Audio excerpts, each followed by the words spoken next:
Sabi po ng Proverbs 11:28, malalantang tila dahon ang nagtitiwala sa kanyang yaman.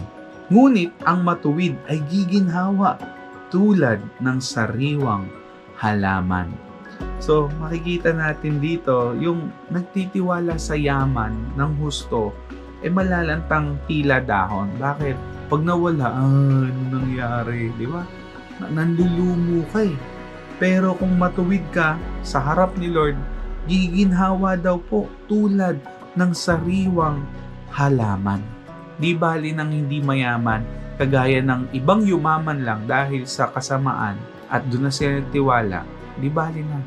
Mas maigi nang matuwid po tayo sa harap ng Diyos at tayo raw ay giginhawa na kagaya ng sariwang halaman. Alam mo yun, yung peaceful ka pa rin, nakakatulog ka pa rin ng maayos. Suriin po ang ating sarili. Kamusta ba ako sa pag-handle ng mga pahiram ng Diyos?